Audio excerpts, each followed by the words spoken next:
modérateur, mesdames, messieurs. Je voulais vous remercier effectivement pour l'invitation autour de sujets qui nous intéressent particulièrement à l'échelle lilloise, mais également à l'échelle nationale et internationale, qui effectivement c'est cancer diffus de l'estomac, qu'on appelle aussi cancer à cellules indépendantes, ou cancer en cellules à bague à chaton. Et si on veut être extrêmement rigoureux, on devrait appeler ça maintenant c'est cancer à cellules peu cohésives. Donc tout d'abord, je voulais juste rappeler le sujet, qui est que le fait de parler de cancer à cellules indépendantes fait appel en fait à une ancienne classification qui date des années 60, qui est la classification de Lorraine, que vous connaissez tous dans le cancer gastrique, dont on parlait à l'époque de cancer diffus. Ces cancers diffus sont maintenant classifiés selon la classification 2000 sous forme de, la majorité d'entre eux sont classifiés sous forme de cancer à cellules indépendantes. Leurs caractéristiques sont illustrées sur cette photo en immunohistochimie, vous le voyez, avec, ce sont des adénocarcinomes composés de cellules isolées, comme ça, qui peuvent s'agréger un petit peu en amas, avec beaucoup de stroma entre les cellules, avec surtout un noyau qui est très refoulé en périphérie, avec une énorme composante intracytoplasmique de mucus, qui, vous le verrez, fait certaines caractéristiques de ce type de cancer en termes d'agressivité et de réponse au traitement. Alors, ce que vous connaissez bien, c'est cette forme, qui est une forme particulière des formations indépendantes, qui est ce qu'on appelle la lignite gastrique. Les deux ne sont pas synonymes. Vous pouvez avoir de la lignite sans cellules indépendantes, même si c'est rare, et vous pouvez avoir bien sûr des cellules indépendantes sans lignite. Néanmoins, cette forme lignite que vous connaissez bien est une définition qui est macroscopique et non pas histologique, qui correspond, comme vous le voyez sur cette photographie de pièces opératoires, à un estomac qui est globalement épaissi et dont vous connaissez le très mauvais pronostic, et qui correspond en fait à des formes avancées, T3, T4, de cancer à cellules indépendantes. Sur le plan épidémiologique, pourquoi on s'y intéresse plus particulièrement depuis quelques années? Il faut remettre ceci dans le cadre du cancer de l'estomac. Vous savez que le cancer de l'estomac, c'est la deuxième cause de cancer, de décès par cancer dans le monde, mais qu'on augmente en termes d'incidence rapidement le type histologique à cellules indépendantes, et il a été publié que ce taux d'incidence augmentait de 400% pour les adénocarcinomes à cellules indépendantes. Voyez en noir la courbe des cancers de type intestinaux, ceux qui sont liés à Helicobacter pylori, alors en rouge, la courbe des cancers de type diffus sur la classification de Lorraine. Et si vous regardez spécifiquement le sous-type à cellules indépendantes, c'est la courbe en noir, vous voyez qu'il y a une augmentation dramatique de cette incidence, en particulier en Occident, et en particulier chez des sujets jeunes, puisque la médiane de survenue de ces cancers est autour de 40 ans, contre 60-65 ans pour les cancers non à cellules indépendantes. Ce qui veut dire que dans les séries récentes, en particulier françaises, ce taux d'adénocarcinome indépendante représente près de un peu moins de la moitié maintenant des types de cancers opérés et pris en charge, ce qui représente environ 2000 cas par an en France. Sur le plan du pronostic, je vais développer avec vous plusieurs points spécifiques de cette type histologique. Sur le plan du pronostic, en fait, quand on s'est posé la question dans les années 2008-2009 de l'impact sur le pronostic de ce type à cellules indépendantes, on a fait une revue de la littérature qui est synthétisée ici jusqu'aux études donc publiées jusqu'à 2010. Et vous voyez que beaucoup de ces études, le nom sera évocateur pour vous, la très grande majorité de ces études sont dues à l'épidémiologie du cancer de l'estomac, des études asiatiques, et que finalement on ne trouve pas de façon constante un impact pronostic du sous-type à cellules indépendantes dans ces populations asiatiques, avec, vous le voyez, très souvent, même s'il y a un impact en allégénie variée, finalement, avec les autres facteurs confondants, pas d'impact pronostic significatif. C'est la raison pour laquelle, fort de l'expérience qu'on avait dans le service avec mon maître Jean-Pierre Tréboulé, on avait décidé de voir un petit peu dans l'expérience occidentale quel était l'impact d'un adénocarcinome indépendant sur le plan histologique. Pour ce faire, nous avons fait une étude de 4 mois qui a été publiée donc, en 2009, dont je vous rappelle les grands principes ici. 59 patients à type histologique cellules indépendantes versus 100 patients non à cellules indépendantes. Ces patients avaient été appareillés pour être tout à fait comparables sur l'âge, le sexe, le score ASA, le stade TNM, et l'analyse a été réalisée en intention de traiter. Je vous présente ici les principaux résultats. En termes de survie, vous voyez que ici c'est la colonne cellules indépendantes, ici c'est la colonne non à cellules indépendantes. De façon extrêmement claire, vous voyez que le taux de médian de survie de ces cancers a été très nettement inférieur dans le groupe à cellules indépendantes, notamment du fait d'une présence de carcinose péritonéale au diagnostic qui était significativement plus important dans le groupe à cellules indépendantes, du fait d'un envahissement ganglionnaire plus important, d'un taux de résection R0 plus faible, et des délais de récidive plus courts, et surtout la forme privilégiée de récidive de ces cancers est la fameuse carcinose péritonéale sur laquelle je reviendrai tout à l'heure. Donc ce tropisme péritonéal et des spécificités d'extension aux organes de voisinage et aux ganglions en fait un cancer de particulièrement mauvais pronostic déjà que le cancer de l'estomac est de mauvais pronostic, mais là on se retrouve dans une situation vraiment catastrophique, encore une fois, chez des sujets souvent très jeunes, les plus jeunes dans le service, il y en a pris en charge autour de 16-17 ans. En analyse multivariée, pour essayer de limiter l'impact des facteurs confondants, on retrouvait dans cette analyse multivariée que le type histologique action indépendante était un facteur indépendant de mauvais pronostic, et encore une fois du fait de son haut degré d'affinité pour la membrane péritonéale. Beaucoup de papiers dans la littérature asiatique laissaient à penser que les tumeurs superficielles à cellules indépendantes, donc les stades T1, étaient éligibles à un traitement endoscopique. Au vu de ces premiers résultats sur le caractère très agressif de ce cancer, il nous a semblé licite d'aller regarder dans une population occidentale, en l'occurrence multicentrique française, de voir quel était l'impact d'une forme superficielle, savoir si elle était associée, elle également, à un mauvais pronostic.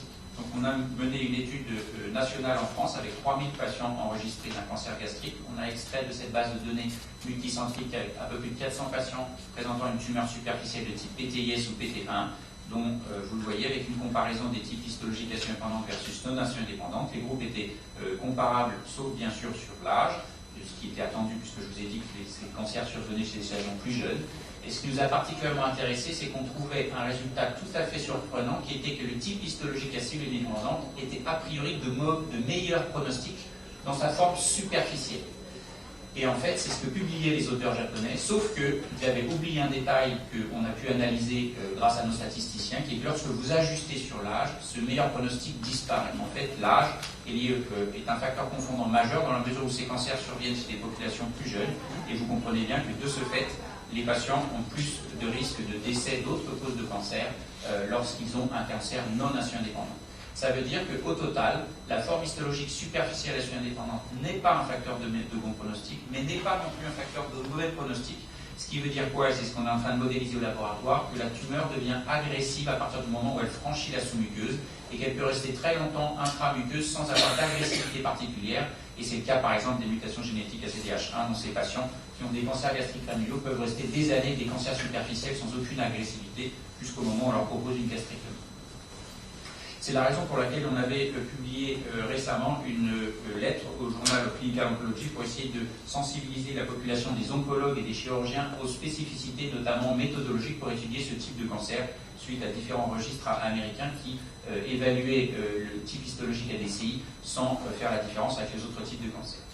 Donc ce qu'on sait actuellement sur ces types de cancers à cellules indépendantes, c'est que leur incidence augmente, je vous l'ai montré, que ça touche particulièrement des sujets jeunes, qu'on a une forme de mauvais pronostic uniquement dans les formes localement avancées, et de ce fait, on comprend intuitivement, notamment du fait du tropisme péritonéal, qu'il va falloir avoir des thérapeutiques oncologiques et chirurgicales appropriées. Et donc les questions qu'on s'est posées et qui ont été publiées depuis, et que je vais vous résumer rapidement ici, c'est est-ce que finalement, si on veut adapter ces stratégies, on est capable de prédire sur les biopsies le type histologique indépendant? Est-ce que de ce fait, de ces caractéristiques, il y a des outils de diagnostic pré-thérapeutique spécifiques? Quelle approche chirurgicale faut-il mettre en œuvre? Et quel traitement périopératoire faut-il proposer à ces patients? Donc de façon succincte, je vais vous résumer rapidement les travaux du service et de l'expérience multicentrique nationale, puisque souvent ce sont des travaux collaboratifs, et je remercie l'ensemble des équipes, dont certaines sont représentées dans la salle, qui nous ont aidés à mener à bien ces travaux. La première question à laquelle on essaie de répondre, c'est est-ce que finalement on peut prédire le type histologique à partir des biopsies?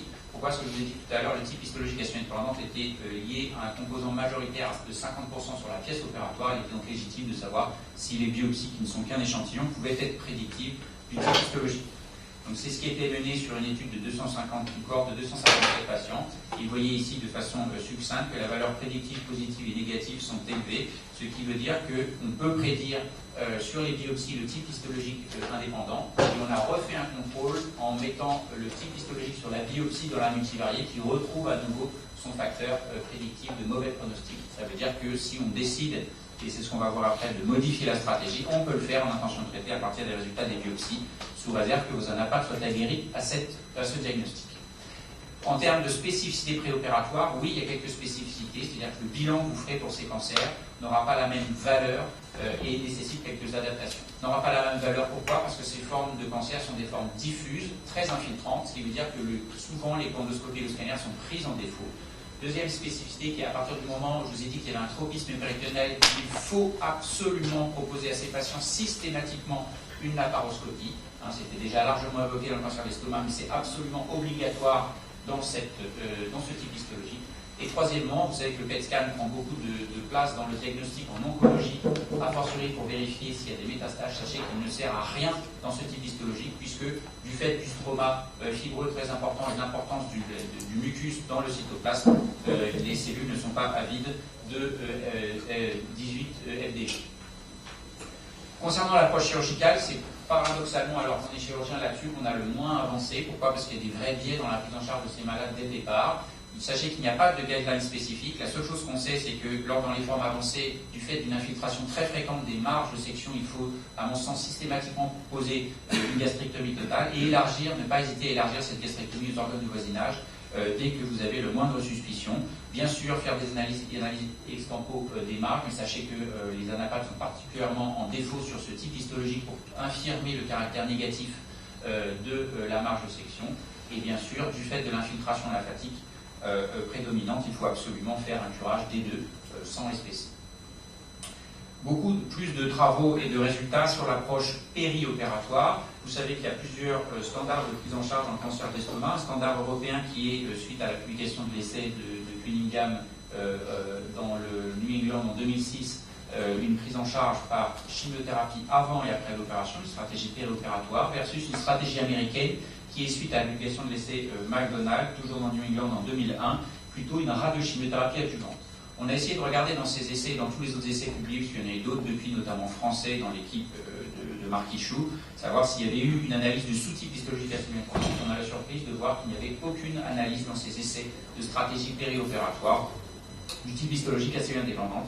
Et il nous semblait, ainsi que nos oncologues, que ces tumeurs étaient plutôt chimiorésistantes avec des patients qui, notamment en cas de forme avancée, récidivaient rapidement. C'est la raison pour laquelle on a mis en place une très grosse étude nationale rétrospective française, dans laquelle on a pu collecter entre 1997 et 2010, au travers de 1900, 3000 malades, quelle que soit leur prise en charge, c'est-à-dire que ce ne sont pas des malades obligatoirement opérés, ce sont des malades qui ont été vus, soit par les oncologues, soit par les chirurgiens, opérés ou non, quel que soit le type histologique et le stade, dans une approche a priori à visée curative. De cette base, on a pu extraire 1050 patients, ce qui est la plus grosse cohorte mondiale de tumeurs de l'estomac ou de la jonction à cellules indépendantes. Et vous doutez bien, on a essayé de regarder l'impact de la chimiothérapie opératoire, le groupe PCT versus un groupe de patients chirurgie première. Il faut savoir que pour cette chimiothérapie, on avait deux raisons de penser que les groupes pouvaient être comparables, et vous verrez que par ailleurs, on a vérifié la comparabilité. La première raison, c'est que la chimiothérapie n'est introduite en France qu'à partir de 2007. La deuxième raison, c'est qu'il y a déjà des centres dans le centre lillois qui étaient passés à la stratégie de chirurgie première, malgré les recommandations nationales de chimiothérapie néoadjuvante.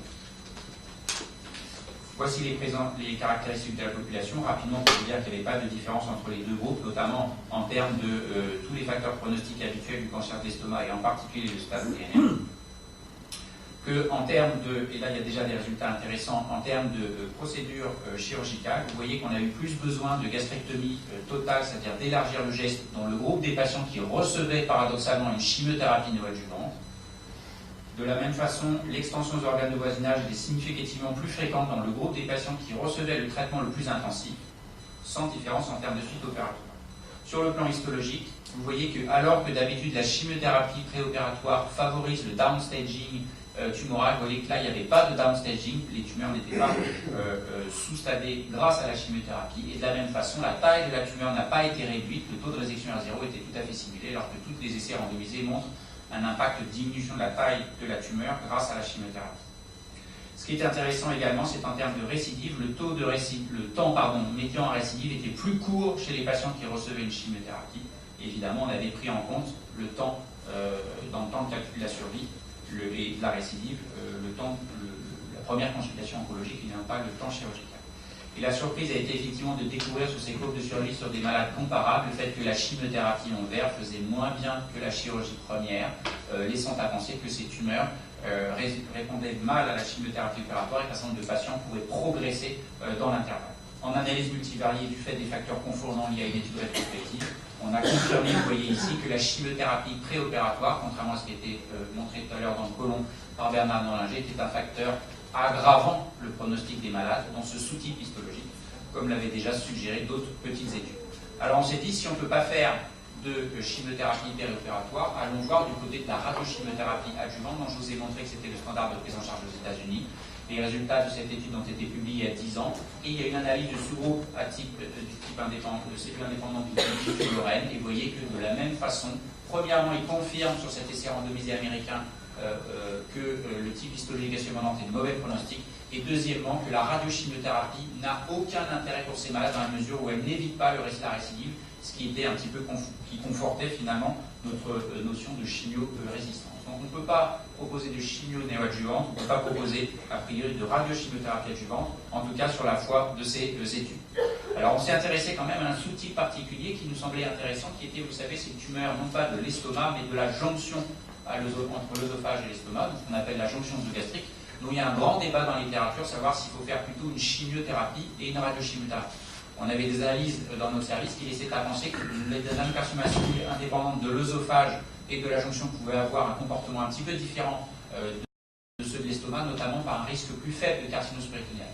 Et donc ce papier qui est publié tout récemment dans Thoracic Surgery suggère que le fait de faire une radiochimiothérapie et non pas une chimiothérapie néoadjuvante dans les cancers de la jonction, et donc pas dans les cancers de l'estomac, permettrait un downstaging et là d'avoir une efficacité intéressante en termes de survie et donc pour un faible nombre de malades. Donc grosso modo, cela veut dire que les patients porteurs d'un adénocarcinome de la jonction sont pris en charge par chimiothérapie maintenant en Europe, mais que le sous-type patient indépendant de la jonction, ce sont des malades qui sont rares, vous voyez 74 malades sur 3000, pourraient bénéficier d'une radiochimiothérapie néoadjuvante pour ce sous-groupe particulier.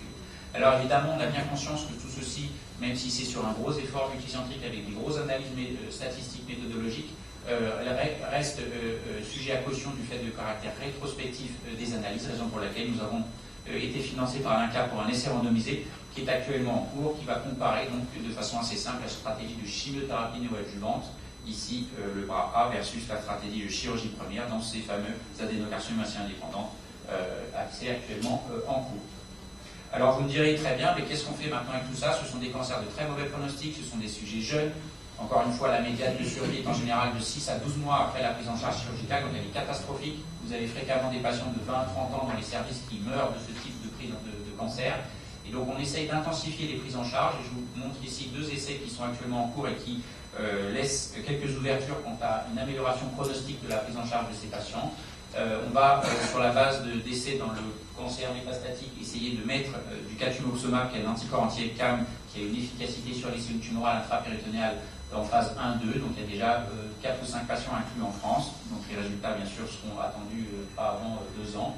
Et puis l'essai qui vient de démarrer, d'Olivier Glenn, qui en parlera tout à l'heure, qui est un essai tout à fait intéressant et très prometteur, qui cherche à évaluer non pas la chimiothérapie intrapéritonéale au moment où il y a de la carcinose, mais avant qu'elle n'arrive, chez ces patients, quel que soit le type histologique, associé indépendant ou pas, mais avec une stratification sur le type histologique, à haut risque de carcinose péritonéale.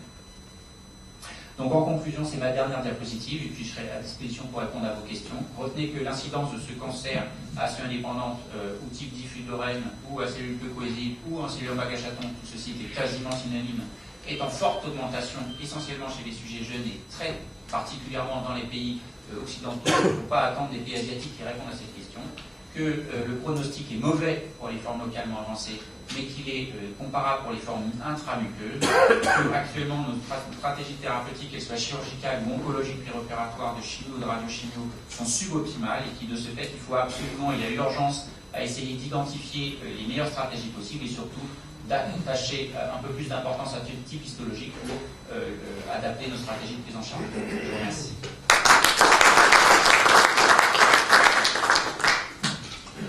Félicitations pour ce remarquable exposé. Plusieurs questions.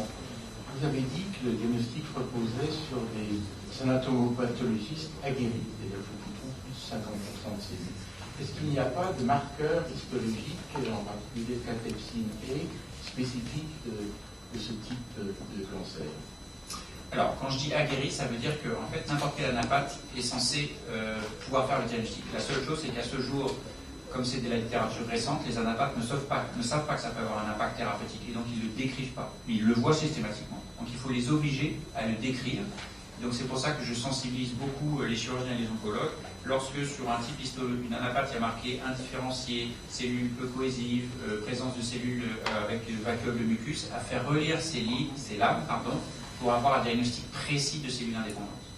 Alors, deuxième question, cette augmentation de l'incidence, elle est liée au fait qu'on fait mieux, plus précisément le diagnostic, ou est-ce que c'est une véritable augmentation de l'incidence? Il y a une véritable augmentation de l'incidence, qu'on voit bien dans la littérature et dans les séries, quelle que soit d'ailleurs. Elle existe aussi, cette augmentation d'incidence au Japon, mais de façon moins marquée. Et de toute évidence, elle est liée à des facteurs environnementaux et ou génétiques. On connaît certains facteurs génétiques comme la mutation du gène CDH1 qui était identifié comme effectivement par transmission autosomique dominante générant ce type de cancer avec une pénétrance cellulaire, raison pour laquelle d'ailleurs il y a des recommandations sur la chirurgie prophylactique à l'âge de 20 ans d'ablation totale de l'estomac si le sujet est porteur du gène CDH1. Mais il est de toute évidence, et là il y a un terrain d'étude immense lié à des facteurs environnementaux qu'on ne connaît pas du tout. Attends, une troisième question, après j'arrête. Troisième question, quelles sont les relations de ce type de cancer d'estomac avec l'Helicobacter pylori? Est-ce que c'est lié à une souche particulière d'Helicobacter pylori? Est-ce qu'il n'y a pas de relation connue? Et en conséquence, est-ce que l'éradication d'Helicobacter pylori, qui est maintenant proposée comme éradication de masse, pourrait être une mesure préventive? Alors, effectivement, on s'est intéressé à savoir quelle était la relation Helicobacter pylori. Il y a un certain niveau de preuve dans la littérature pour dire qu'il n'y a aucun rapport et que ce n'est pas du tout la même voie de carcinogénèse, et que de ce fait, l'éradication n'a aucun intérêt dans ce type de cancer.